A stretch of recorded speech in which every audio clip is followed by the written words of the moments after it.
YouTube. On air. Come on. There it is. I just gotta wait. Okay. Streaming on YouTube.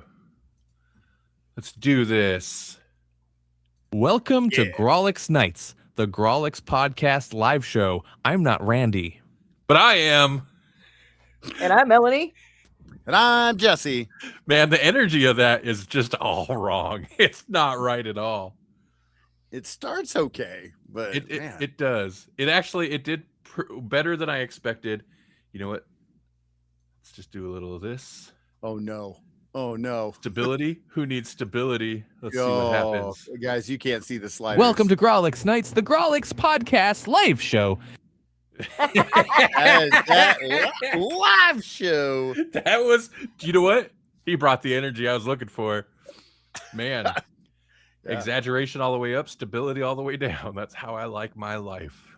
It didn't sound anything like you, though. That one did not sound like you. Live show. Welcome to Grawlix Nights, the Grawlix podcast live show.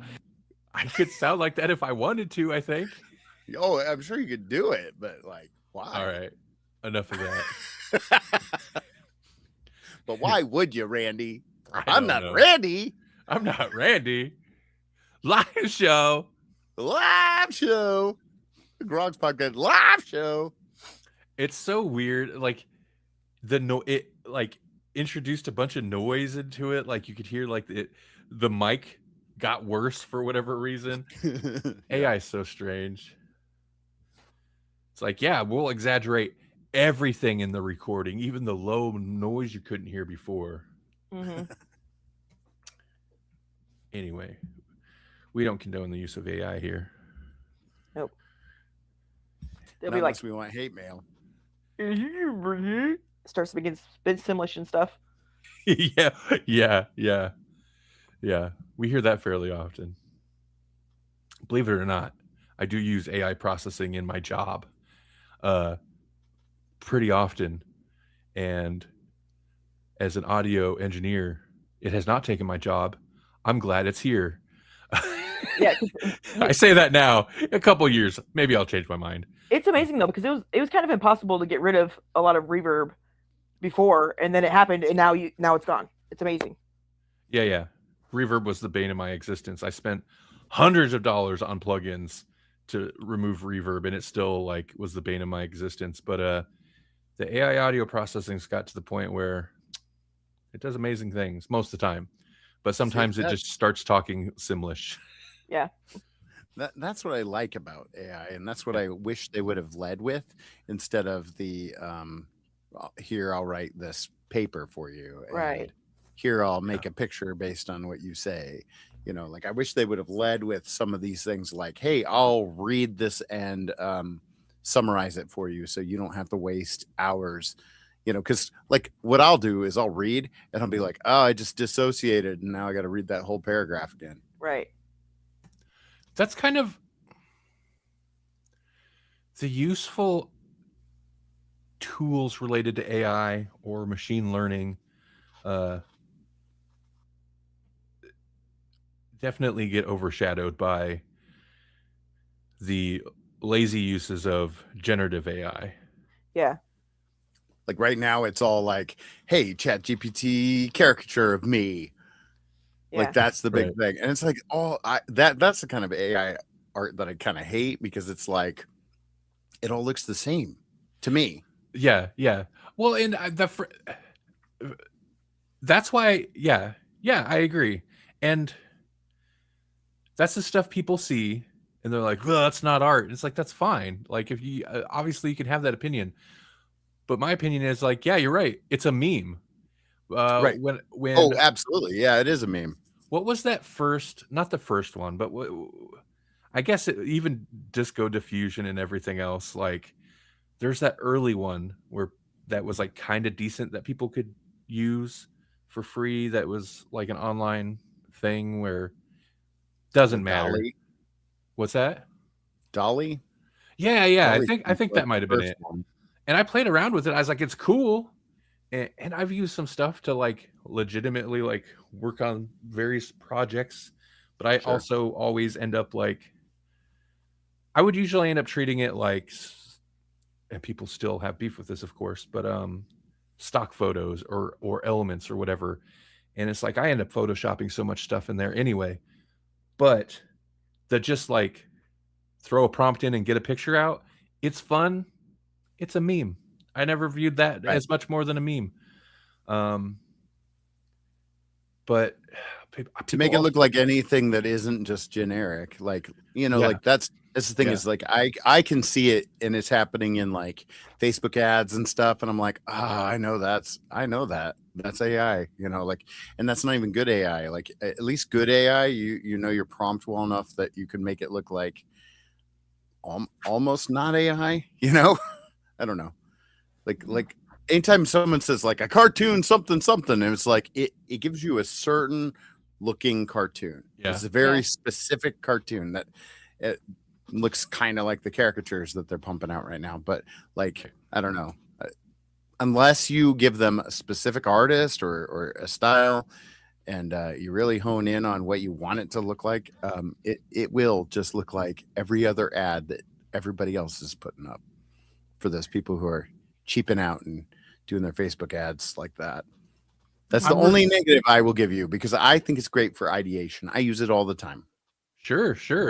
I'm really surprised. I see so much pushback. Carpenter Brute, who's like I guess dark wave, you'd call it more than synth wave, but like was big in the synth wave scene years ago when that was still very popular. One of the bigger names, and come out with a music video recently, and I watched it. I thought it was kind of ugly, but there was AI used in it, apparently. Mhm. It was mostly animated, obviously some 3D animation stuff, and then I'm guessing a lot of like AI to make it look more traditionally animated. Knowing what I know about the process, not that specific process, but just the process of working with it, Yeah. there's a ton of work still went into that, like a ton of work. And then even if you check the credits in the video, like the video description, there's like at least 20, 23 people worked on this thing. Sure. Every comment is just bashing on it for being AI slop. And it's like, dude, I don't know. I don't think people realize, and that's not to say I love AI, like Adobe's putting it in everything. And Right. other than the audio processing, I do use Adobe's audio processing, AI audio processing. I never use Adobe's junk. I don't use their Firefly stuff. I don't use any of the AI stuff in Photoshop. I've just found it doesn't work very good. Right. But aside from that, like, I think there's a lot of areas that it is being used in that people just don't realize. And as soon as somebody says anything about AI, whoa, well, why would I'm not going to listen to the artist anymore. If they're using AI for this, they can't be trusted not to be using it for their music. And it's just like a hard line, black and white, no ifs, ands, or buts. Or they'll see AI video stuff. And not to say there's not slop. There's a lot of slop. It's because mostly it's used as a meme machine. But I'll see a lot of stuff like, oh, the VFX artists or the VFX industry's going to be in shambles. And it's like, they're already using that in movies. Yeah. Those are the people who are using it. The Right. VFX industry are the people that are incorporating it in probably ways you wouldn't guess. Ideally, you wouldn't be able to tell because it's not going to look like a glossy caricature cartoon character, you know? Right. Uh-huh. Because they're professionals. Yeah. Right. It's because lazy people ruin it for everybody else. Yeah. They weren't necessarily intended to be used the way that they are being used, but they are being used that way, and then everybody gets mad about it, not because that's all they see instead of the things that it's supposed to be used for, or the good things that it does, like the one that reads bread, so you don't have to like package it. It could just be like a loaf of bread, and it'll scan it and tell you the price of that kind of bread. Or in this, they use the same one to look for cancers. That's great. If an AI can find a cancer that we might miss, that'd be fantastic. but nobody hears about those because there's not 14 people on the same page trying to use that to show cancers on the internet every day, whatever. You know what I Right, mean? right. Yeah. When like doctors and therapists and whatnot can use it to take notes, and then they get more robust notes than they would have taken if they had tried to do it in shorthand or whatever. Right. Like they can have it. It can like listen in on like they can talk and whatnot, and they'll get just better overall comprehensive notes. That reminds me, we went to the doctor one time recently, and they were like, "Is it okay if we record this?" And I'm like, "I would prefer that you do, actually." Yeah. Right. Yeah. Yeah. I don't want to trust your memory either. Yeah, especially when they don't get their notes to like the weekend sometimes, Right. Well, we've definitely been put on some kind of blacklists. Yeah. That's a thing. I know we shouldn't even be talking about this. I'm already, if on Blue Sky, if you there's several like block lists, and somehow I managed to get on several AI users block lists already, and I like never even post about AI. In fact, I make a point not to post about it anymore, just because I don't want to deal with it. I don't want to deal with the junk, the baggage. Right. But yeah, like I still see the band camp, since they're like, yeah, we don't allow AI music anymore. If you find something that's AI, report it. And I think that's kind of how they're relying on getting the AI music off theirs, to have users report it. So now there's blacklists being put together about, yeah. And people will report. It's like Bandcamp said no AI music, which is a little problematic if you want to get into splitting hairs. But I know people are still reporting it if they see AI album art, stuff like that. Yeah, see, that's not Mhm. that's not fair, like right. And I get, a lot of, if it's obviously AI, it's gonna look like crap because it's gonna look like obvious AI, like we were just talking about. Yeah. But like there's so many bands, and people are like, well, then you can't trust them, not use AI in the music, or if they can't be bothered to pay an artist. It's like, especially indie bands, so many of them are just small bands. They don't care about the album art. They put together the album, and probably one dude in the band handles everything else. Like they don't care. They just want to get it out. But I'm sure people are getting reported just because of that. The art, like I argue with people all the time, not all the time, but frequently enough about AI, and I'm like, this is the way that I use you. You cut out on us. I use you as my example, of course, and I'm like, well, my boyfriend made music videos and he used AI, but he also like drew a bunch and did 3D modeling and did like all this other stuff and blah blah blah blah, and just use that bit like to smooth it out and skin it and stuff a lot of times. And they're like, well, that's fine. I'm like, okay, but that's my point. You say that's fine, but then you're not going to differentiate when you go and start complaining about stuff. You're going to say this uses AI, and it's wrong. And I'm like, but it's only that little bit that you say right now is fine. But you don't know that how much of it was AI with anything that you look at. You can't just jump automatically to AI is wrong when you don't even know. Right. And exactly that. Like they'll say that's fine, but that, like that Carpenter Brute thing, although newer technology and it done much better than anything I had put together, that's what they were doing. It was clearly like 3D animations that they then basically did like a 2D anime, retro anime style transfer to. But people, like, they just won't have none of it. Whatever. This isn't what the show is. How long? We've been talking about this for a while now. Oh yeah. Well, yeah, a couple of years.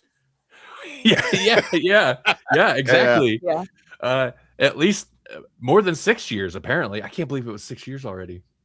Yeah. Oh man. And we were like, we saw the writing on the wall. I know we've said this, or at least I've said it recently, and that is like, well, good luck holding back this technology then. If you're going to be one of them, you're like, good luck, because what nuclear weapons is like the thing that we actually attempt to hold back, as far as technology goes. Like no one's ever successfully done it otherwise. And I'm not, otherwise it's the market, And it's not to say there's not it's there's problems. It's a problem, Oh, sure. but that's because capitalism sucks. That's because companies suck. And of course they're going to do everything they can to maximize profits on whatever they can. They're going to exploit it until everyone is sick of it. And right now they're still getting funding and backing based on the promise of like AI can do this one day. And it's like even when like most consumers are like, I don't care. This doesn't interest me, but they're still like the industry's still excited about it. It Oh, is a yeah. weird thing where the industry is way more excited about it than any of the consumers, I It feel sounds like Bitcoin. like. Right. You know, I mean, I don't know. We're like NFTs for a second. And this is going to be bigger and more useful Right. than those things, but it's also it's gonna crash, you know, just like the dot-com boom, you know, eventually it's gonna be like, you know what?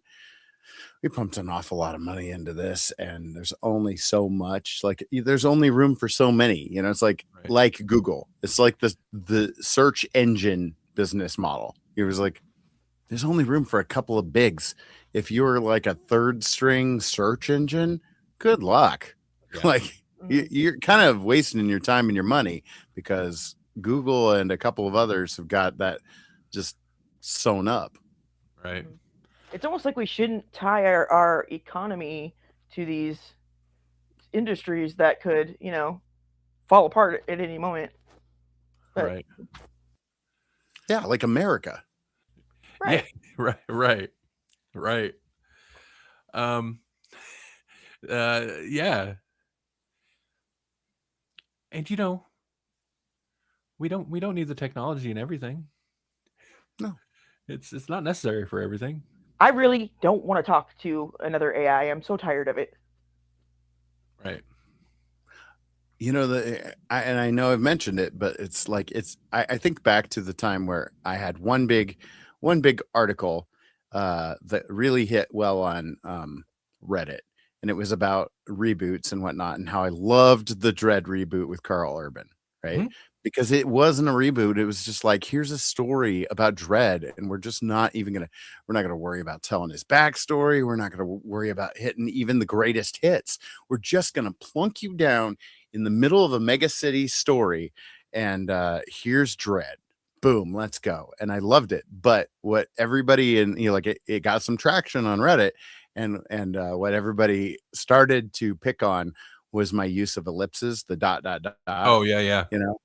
And I think I mentioned this, like I've been doing a lot of writing lately, and it's like I started using the M dashes just as a way for me to not do the dot dot dot all the time, because that's my crutch, that's my go-to, is the dot dot dot. And now the M dash is like a telltale sign that you've been using AI. I was like, man, danged if I do and danged if I don't. Like I can't overuse ellipses, I can't use M dashes, like semicolons look clunky. Most people don't know how to use those either. One thing that really annoys me is this, like, people, I see it a lot for art. Well, we've talked about it with the text thing before too, but I see it a lot for artists online where people are like, oh, that's AI. And the artists be like, no, I made that. I drew that and then I digitally painted it and blah, blah, blah, whatever, however the process is. But then like the expectation, like, well, then show us the process.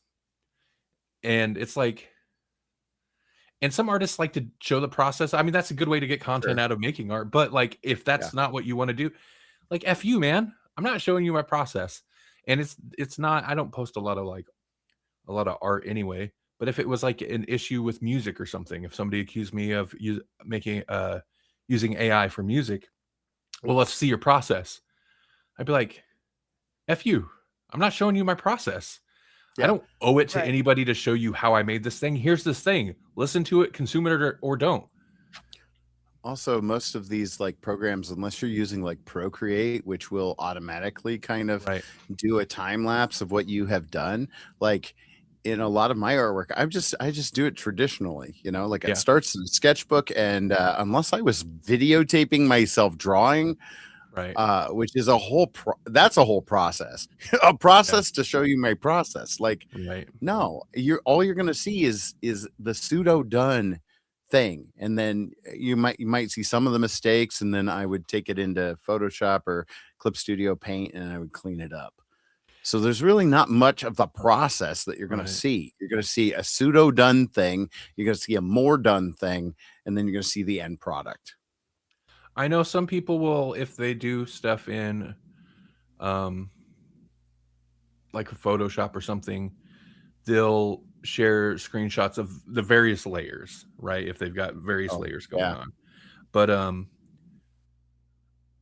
and I think that's probably also a big thing if you're hiring a freelance artist now. They'll show you the project file or something, which would still annoy me so much. But I know it's not the same, but I think it comes down to this idea of I don't have to prove myself innocent. If you want, try to prove me guilty, but like it's innocent until proven guilty. You don't have to prove yourself. I know that's a law thing. It's not like whatever, but I think that's part of my irritation. And then with like the Bandcamp thing and them people jumping on artists' case when they think it's AI, it's like or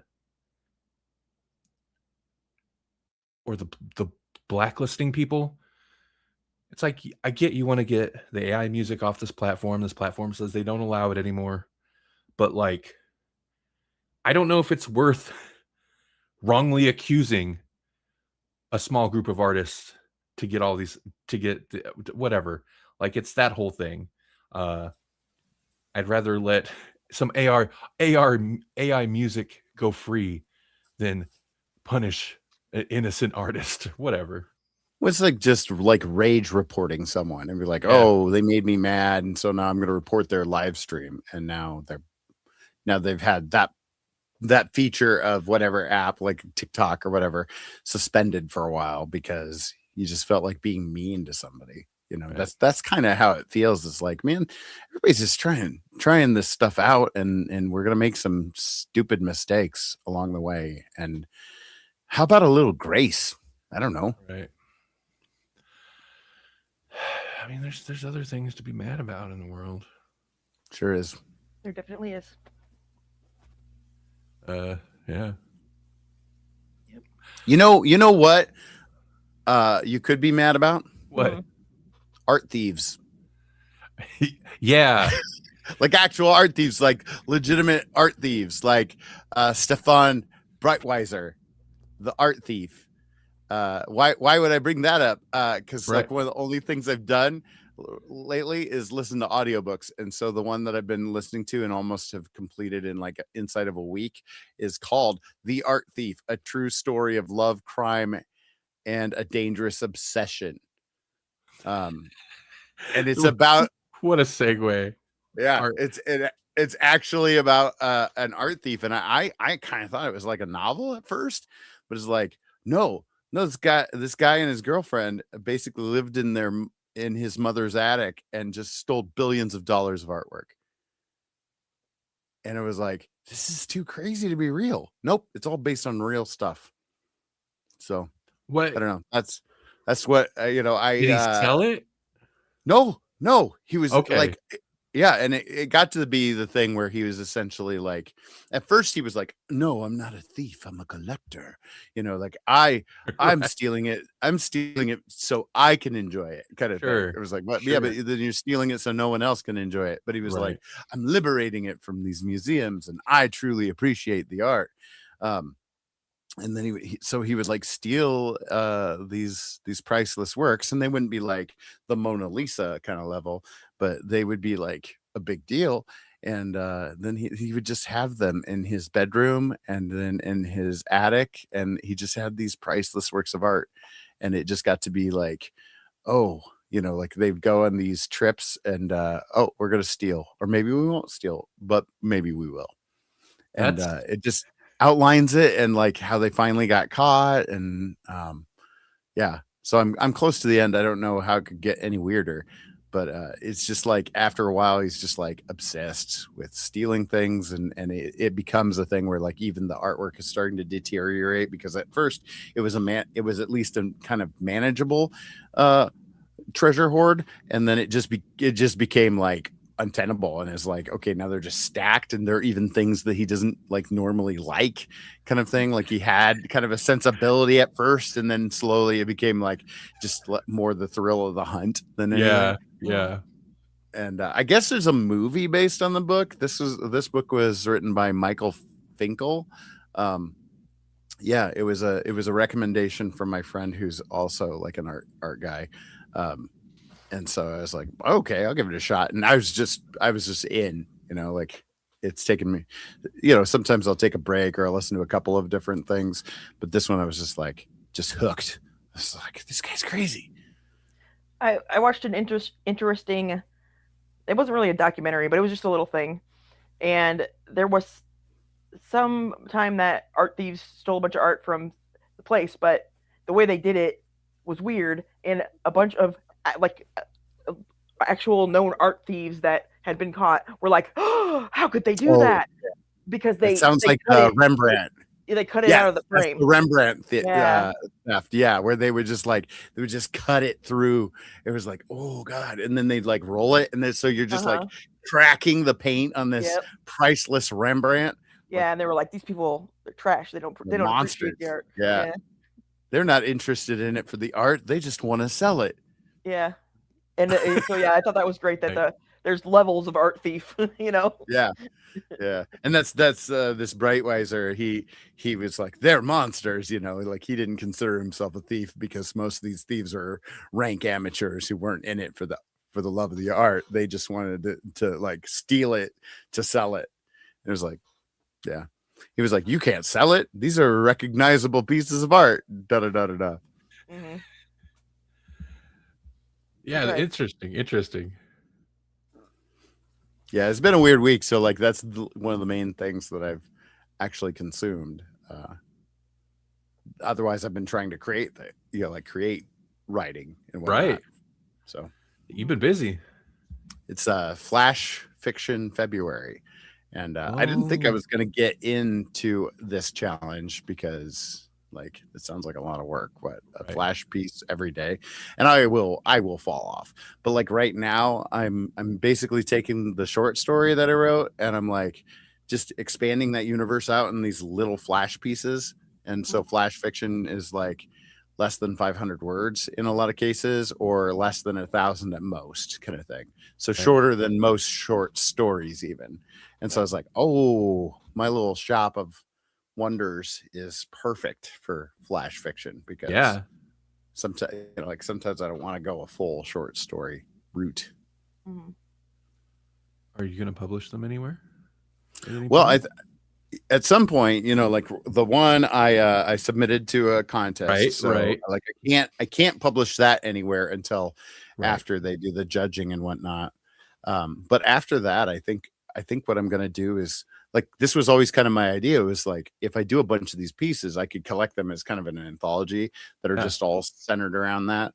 And so I'll have to find, I'll have to go through and be like, okay, well, this one's too similar to that one. I've already kind of done that a few times. Like I have 2 Flash pieces.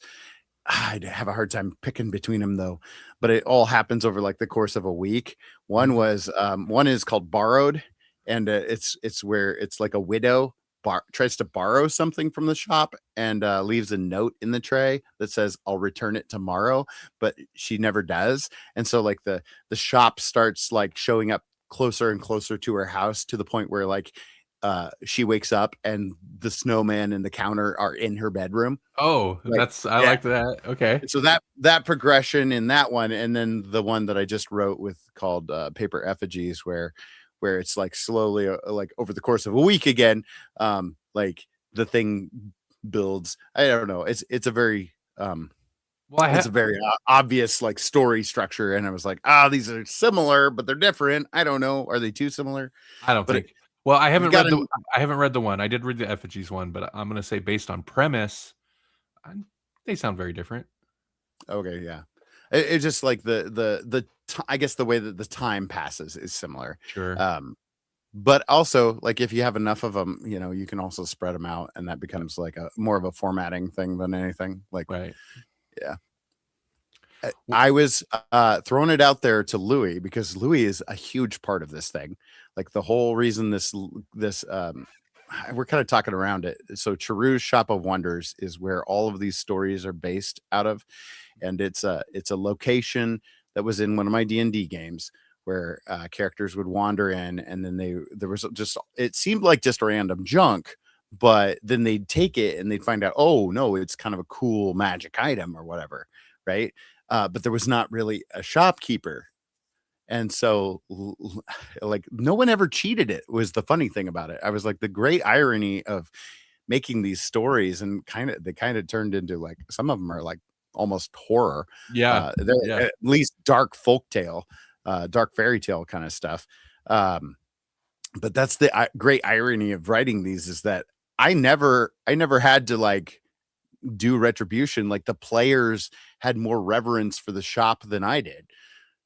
Right. Like, Louis is like, oh, there needs to be a shopkeeper. Well, I'm going to make this little paper snowman that's going to sit there. And I was like, dude, somehow you made this creepy.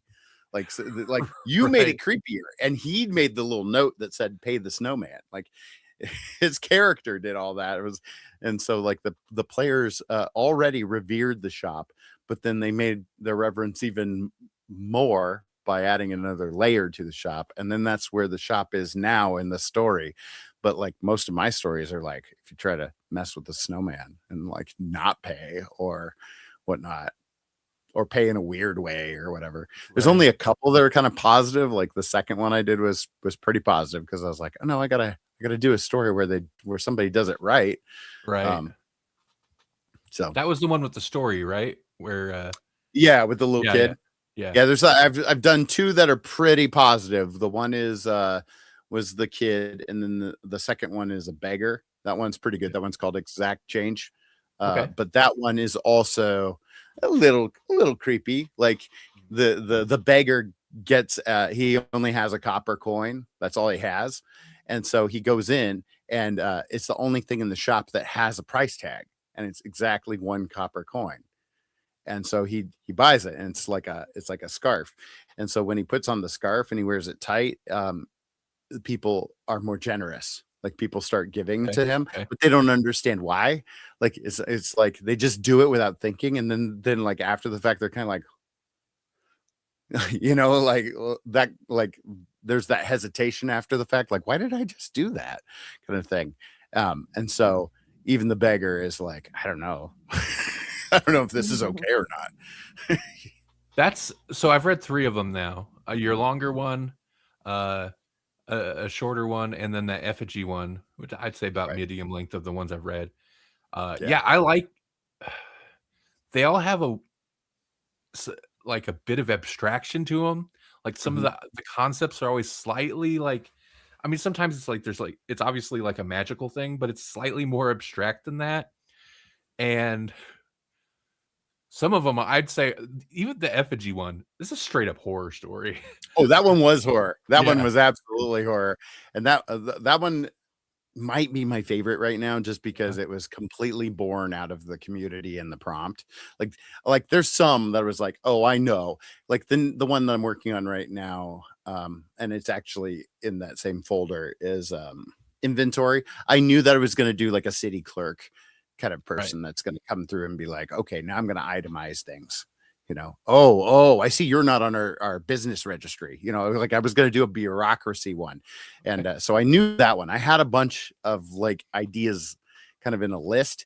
But the Cult of the Snowman, nowhere on my list. That's great. Like a cult that's just going to play with fire and be like, oh, here's a magical thing. Here's a magical tray. We'll just put offerings into the magical tray. Nothing bad could happen. And then it so messes with them.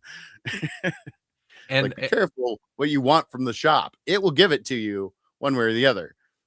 And psychological horror. I think especially that first one, there was a touch of psychological horror where at a certain point you're like, is any of this happening? Is any of this real? Yeah. Has the world really gone wrong, or is this guy's like? Is it in this guy's head? Like, yeah. I really. Oh yeah. I've That enjoyed first them. one in particular, I tried to be really subtle about it. Almost, it was like, yeah, he looks everywhere for that shop, and that shop doesn't exist. Right. But right, and most of the things that are happening are not so blatant. They're I mean, he's been a thief this whole time, so it could be that his numbers just up. yeah, But exactly. Yeah. Anyway, well, we spent a good amount of time talking about it. At some point, interested listeners should be able to read some of these. So yes, this is maybe more of a long game, but like eventually I will publish them in some format, even if it's a zine, and I'll let people know how they can get a hold of me if they're interested. Off topic, although related to next month for Grawlix Podcast will be 12-year anniversary, but it's also we're hitting the 12 years of the Electronic Media Collective podcast network. Yeah, it's a mouthful. But I wanted to share, I made a post about it in our EMC group, which I've been neglecting for a long time. But I wanted to share Maddie D's comment. He made a comment on my post. I didn't see this. Okay. And the post is just for the podcast network, there's a Facebook group that I set up for, podcasters that are on the network. Very underused because I'm not good at maintaining a community these days. And everybody's just going about their business. I get it. Sure. I made a post kind of just checking in with people, but Maddie D says, let's see. Well, I know not all my shows have been going strong as my attention shifts from time to time. Although I will say he's been consistently podcasting since he started. He's just changed shows, but he's been going like the whole time. He's got because he had the 60s reboot, and then he had comics with his kids, and now he's going strong with his co-hosts at Medieval Movie Review. Middle-aged movie review. Medieval. It's medieval. They did Pulp Fiction, so they might get medieval on you. Okay, I was gonna say, do they just review medieval period movies, or do they remove it's all Camelot and First Night and just that, I like just the all idea of reviewing movies as if they were from the medieval times. That could be fun. They dip into Legend with Tom Cruise once in a while. I don't know.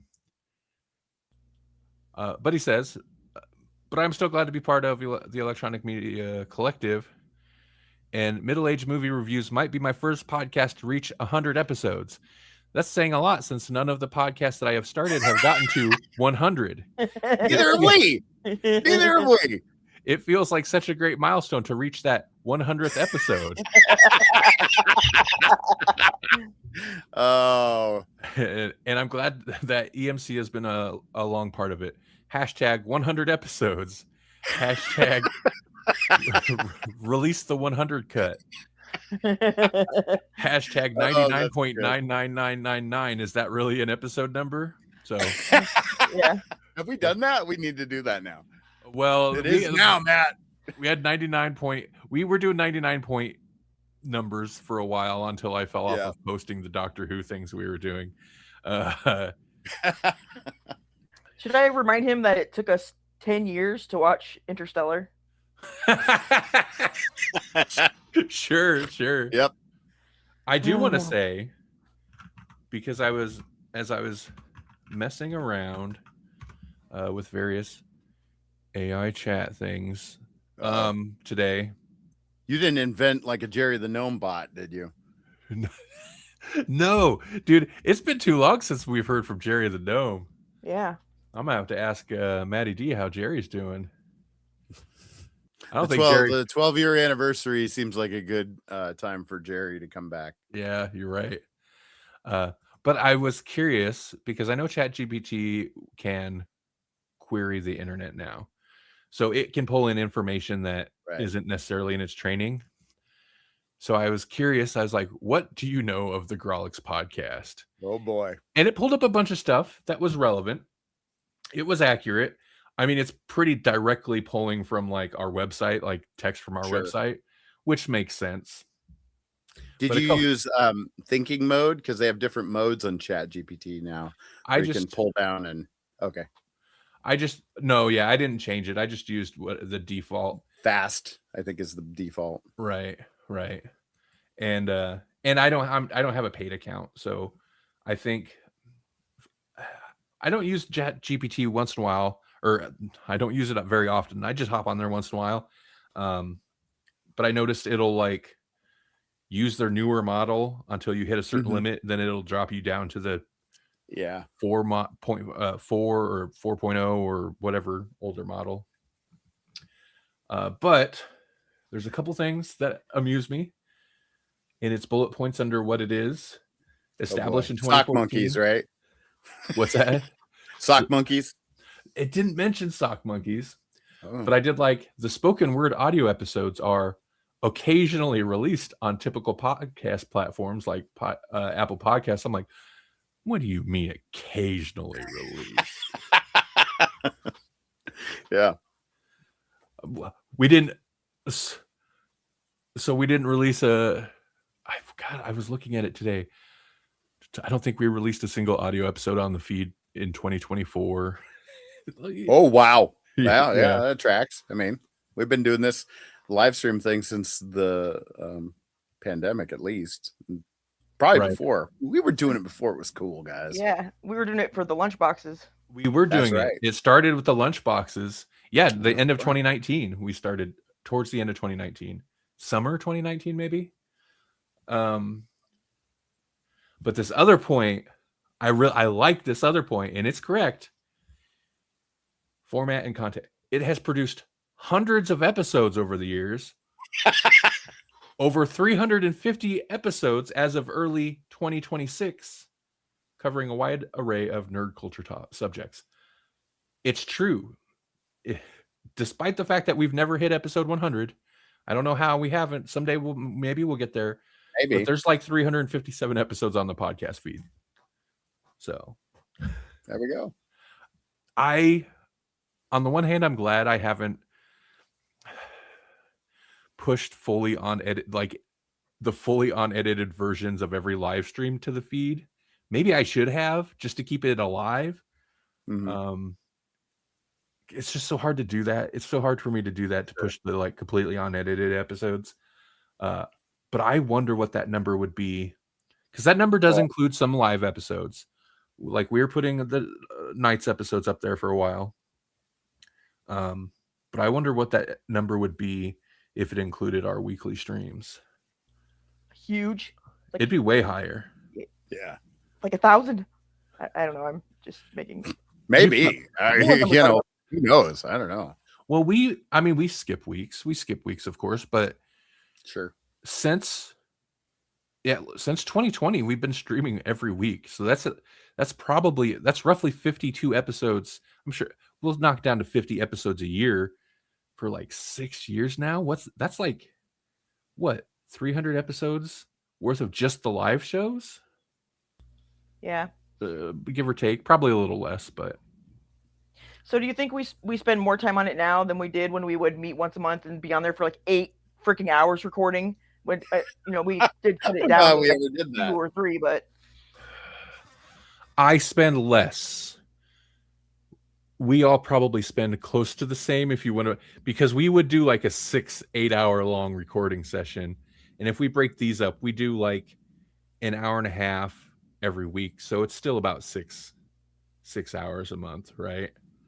Yeah, 6, 7. Oh no. You're in the 6-7 minds. I don't hang out with. I don't like. I'm not in proximity with the anybody. Great meme reset has occurred, and now 6-7's not cool anymore. Man, the lifespan on that one, that burned bright, but quickly. But then they said that the Great Meme Reset was canceled and that 6-7 was too strong. But I don't think so. I really don't think so. It really has taken a plummet. The stock, you sell that off if you haven't already, and sell your stock of 6-7. My favorite part of it though is when they said the Great Meme Reset. I was like, oh, Well, then there's like one group of second graders that are pretty good and they can kind of handle it. And they legitimately ask me for it every week. They ask me for like some old school, what I consider old school brain rot. And so I'll give them like the hamster dance, peanut butter jelly time. Yeah, okay. The Yeah. badger, mushroom, you know, that kind of thing. I'll probably introduce them to Homestar Runner pretty soon. Just hit them with the old school stuff. Maybe my spoon is too big. What about Charlie? Does the that get too unicorn is dirty? not Oh, well, I mean, because I he's feel like, like it oh, might. you friggin' guys. Oh, they stole my kidneys. Yeah, I don't think that's You know, like appropriate it for gets a little children. dark. Okay. Yeah. And Okay. so is Meow, apparently, because I traumatized some children with it. Salad fingers is probably too weird. Oh, Although yeah, salad fingers. The kids would love salad fingers. Mm-hmm. Salad fingers gets real dark. Yeah. Yeah. Always send them Dancing Baby. No. Oh, Dancing Baby. Oh man. One of the was it memes. not Pepe, but what, like the frog? Was it? What's it? Oh, what's his name? Something boy. Something J. Yeah, the WB frog. Oh, that too. Yeah. Oh, you thinking of? I'm thinking of the one on the unicycle. The frog on Oh. the unicycle. I don't remember what his name was. That. He had a name too. All these frogs, something about them. They just capture the internet's attention. Right. I like Hypnotoad. Hypnotoad. Yep. You know, there's Pepe, but I can't go there. That's too Right. It's too full canny at this point. And even his origins, which you know, I'm into the Matt Fury original comic, but like it's also gross and full of like drug culture and that kind of stuff. It's interesting. I come across the thing. I still come across like old memes that are completely foreign to me, and I'll look it up and once you know it, you're like, oh yeah, okay, that's everywhere. But it's like I've never heard of that before. And I'm like, that's from early 2000s message boards or 4chan. Everything originates on 4chan. Doge. Doge is one that the kids actually kind of know. Is the Doge dog that stuck around? Mm-hmm. Yeah. Remember when we interviewed the lady for the Dogecoin? Yeah. That is crazy. That is crazy because then it did really something. Yeah. Legit blew up for a minute there. Like Dogecoin was worth something. I think it still is. Mm-hmm. I messaged her. It's probably been like I messaged her not long ago. It was probably 8 years ago now. Yeah. And I don't think she was. I think she had stopped podcasting at that point. But she was still online and pretty active, as you would expect somebody who was into Doge really early on. But yeah. I just was gonna mention, it's stupid, but we started watching another anime show about time travel, and I thought it was great because in the show they talk about John Teeter, who was a time traveler, and that totally was a guy that claimed to be a time traveler in real life. And Randall didn't know that because he didn't spend any time on internet message boards. So I told him that, and he had to go like research it and stuff because that's how we do. But yeah, that was fun. Yeah, anybody who knows anime probably knows the show we're talking about. But Steins Gate, we started watching Steins Gate, and yeah, it pulls in a lot of like making that guy who was supposedly a time traveler who posted online in the early 2000s, made him a character essentially, and kind of toyed with a lot of the lore that was established back then. But it was like, you know, like an internet hoax type thing where they never actually found out who was behind that and other accounts that were related to it. And it had to do with the IBM 500. No, it was like 5100, something like that, like a certain IBM machine. Like there's a whole thing, and the show plays on a bunch of that. I didn't get regular internet access till pretty late. As soon as I got regular internet access, I found me a girlfriend. But me? Yeah. Oh wow. I mean, That, I had it for a little bit before that, but yeah, not all that long before that. Not regular access. wow, that's crazy. We were like mid-20s or something like that. Late Yeah. 20s even maybe. I don't know. I did not grow up with internet.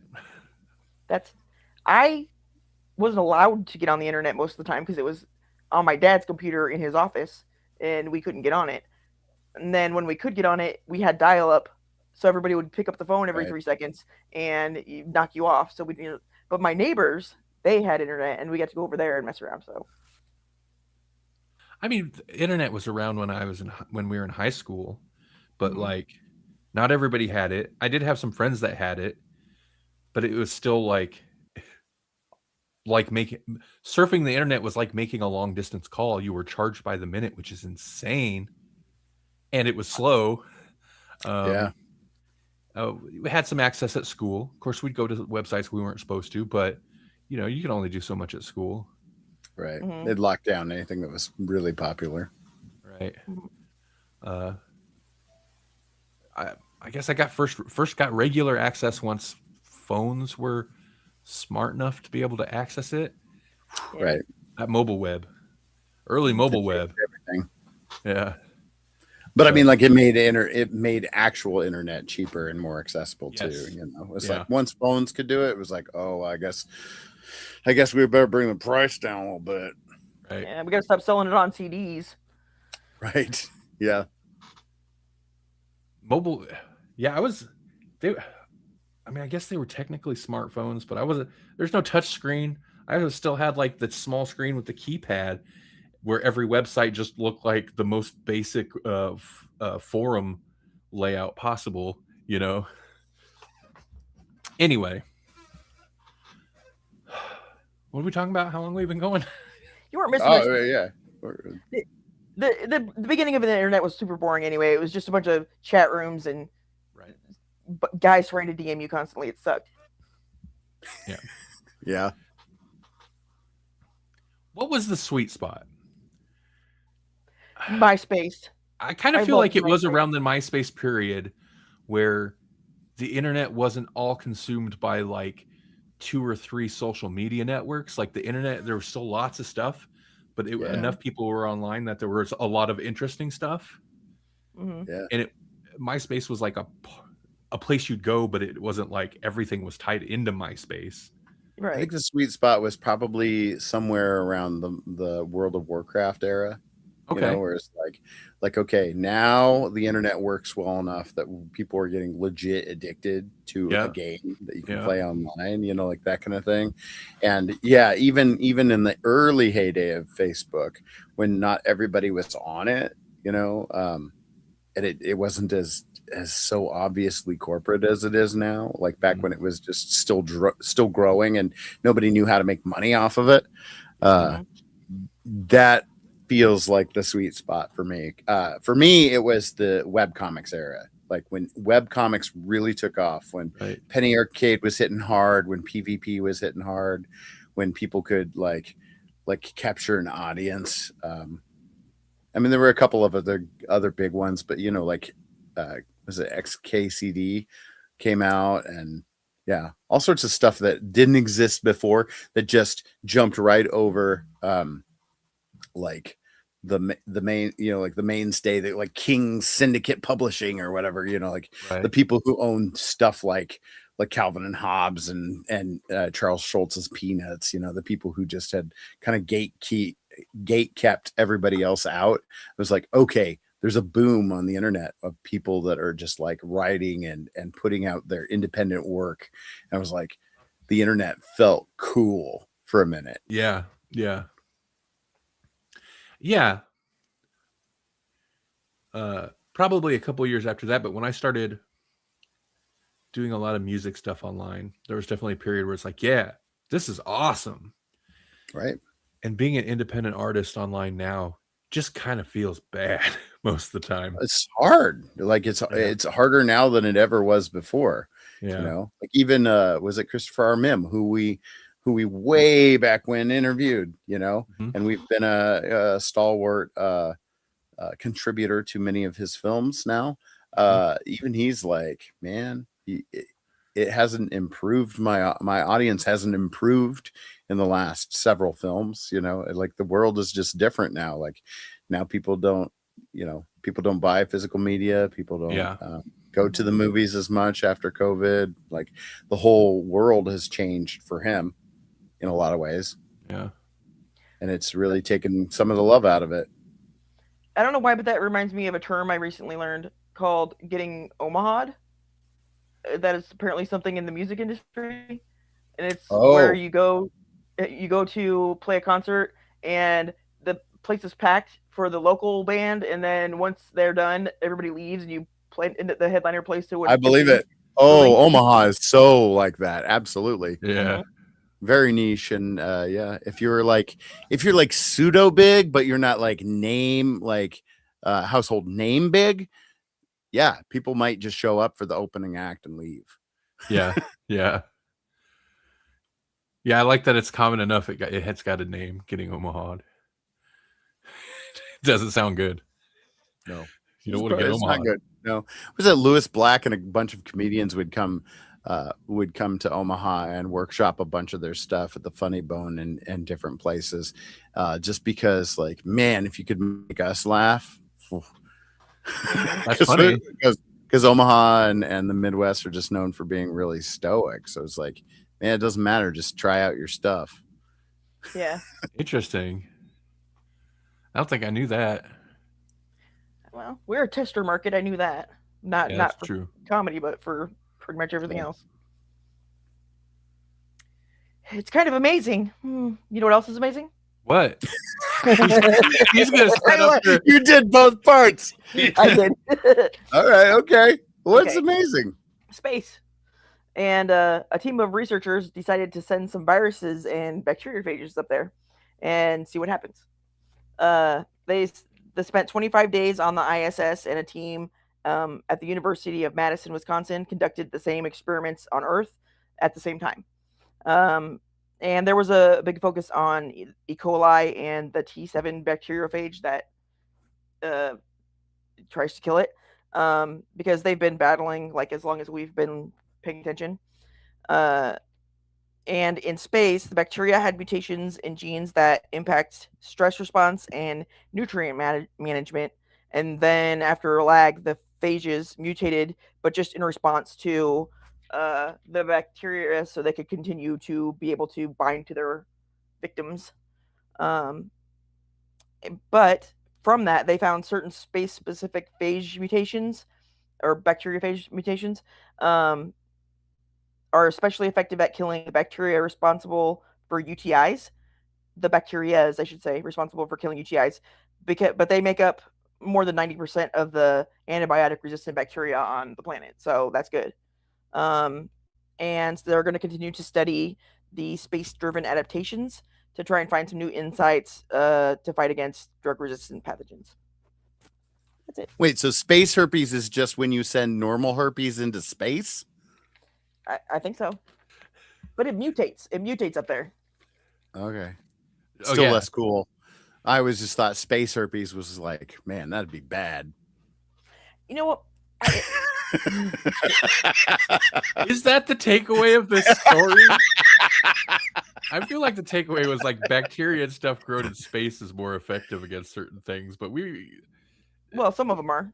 Yeah. But like, if you just send something to space, now you can call it space whatever. So like, if I just send a dog into space, I call it space dog. And I guess when I always thought of space herpes, it was like, oh, herpes from space, and it's awful. From the planet X. And no, this is just like, no, we sent some herpes into space. Now it's space herpes. Yeah, that's how everything goes. If you're a pirate and you go into space, you're a space pirate. Yeah, there we go. So if you're Jason and you go into space, then you're Jason X. I mean, Space Jason.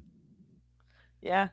But if you're the leprechaun and you go to space, you're still just the leprechaun, but you're in space. In space. Yeah. Right.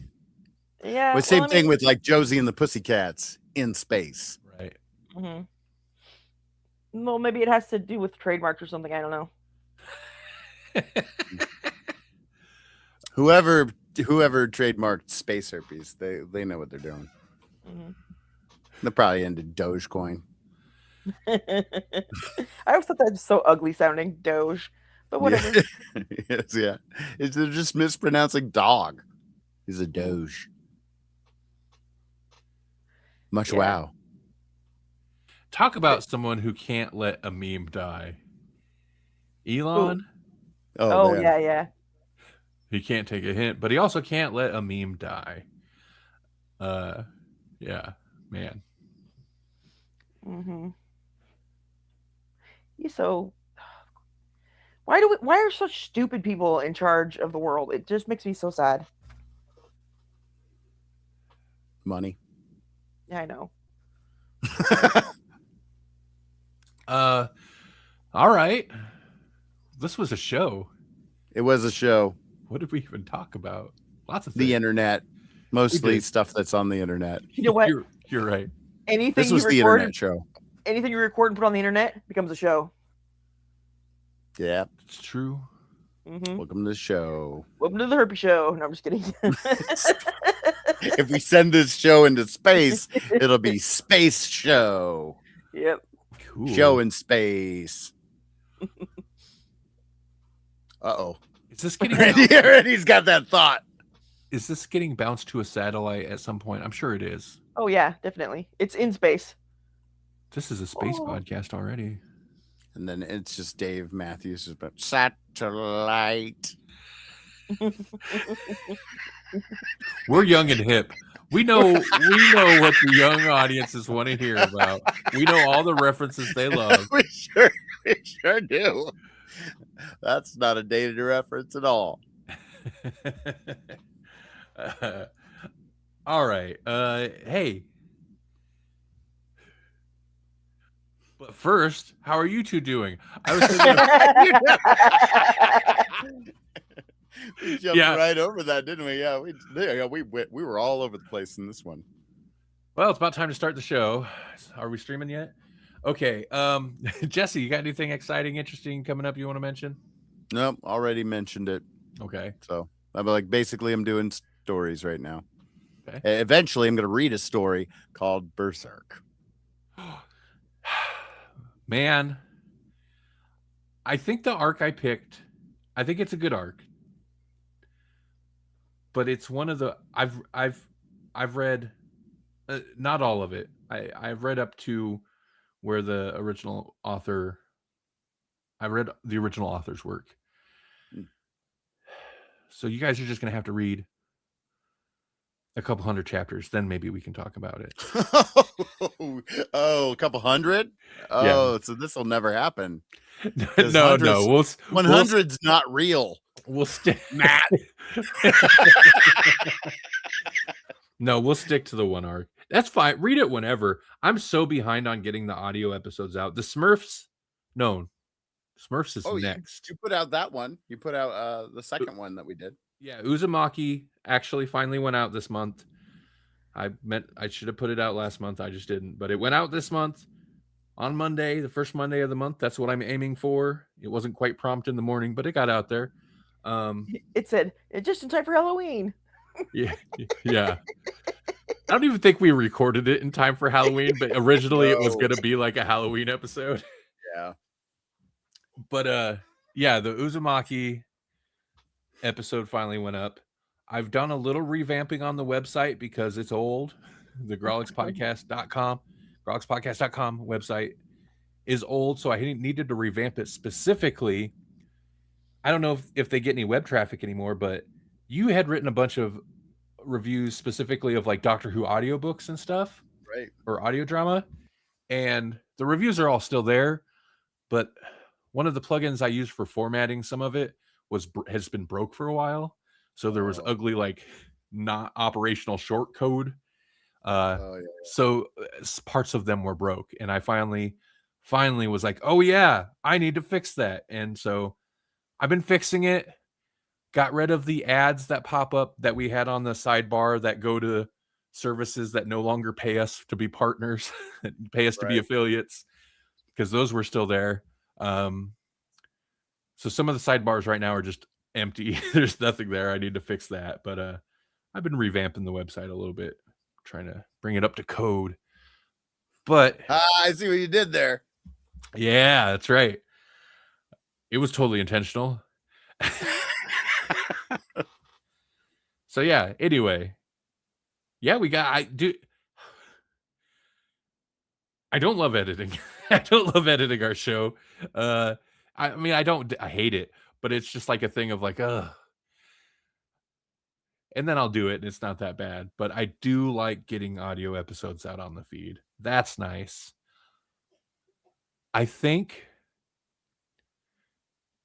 we are down to no patrons on the Patreon account now. So I think if there was a time to revamp the pricing, I should do it now. Yeah. We had But then we would have to offer things. We have Right. things. There's things. Yeah. They're old things. People never take us up on our things. That's all. I did consider like at this point, should we maybe shut the Patreon down? But I don't know what will happen with the stuff that's there. Right. And I'm sure I probably have most of that backed up somewhere, but there was a lot of like Patreon exclusive episodes on there. I think you can suspend Okay. your account for a while. So like you could do that instead of totally deleting it or anything or shutting it down completely. So I think look into that because I think you can suspend it. Because I've had a couple people that I supported suspend their thing because they weren't able to make good on, Patreon rewards or whatever, and they didn't feel good about it, so they were just like, I'm suspending for now. I'll reactivate when I have a chance to. If you feel like canceling, I totally understand. I mean, in general, like it was just the whole thing of like, yeah, if you want to support the show, and the show's still going, but yeah, we haven't really been offering any like bonuses to be a patron in a long time. Like there's stuff that's been there. There's a lot of episodes there, but we're not really adding new Patreon exclusive stuff. Right. So it does feel a little weird still. Which is why we haven't really promoted it either. I think Grind Bin, man, those guys, Grind Bin podcast, they were the last hangers on. Man, I noticed they good on them. Thank you. Yeah, they canceled a little while ago. They're probably like, I'm still paying for this, but which is fine. Good on them. They were just being nice guys, being nice pod friends. So it's appreciated that they were patrons for so long. But yeah, I was kind of like, well, if I want to do something with it, now might be the time to do it. I don't know what that'll be. We'll see. Or it'll just sit there. Collect dust. It's fine. Yeah. That's what we all do. That's what we all do. In the end. Speaking of, we need to end this episode. So let's bounce out of YouTube first. Oh, Melanie, you got anything you want to mention before we get out of here? No, of course not. I will be doing Edge of the Abyss tomorrow night on Helix Rock Radio. Just so you know, it's rockradio.live. Come listen to extreme metal with me. Some death metal, some thrash, some black metal. If you like screaming and Cookie Monster, come check it out. You're going to love it. That's it. Thanks everybody for listening. Grawlixpodcast.com. There's a website there and you can hear stuff. Look at some nerd words. Go read some old reviews, man. Reviews are evergreen. All right, let's end this.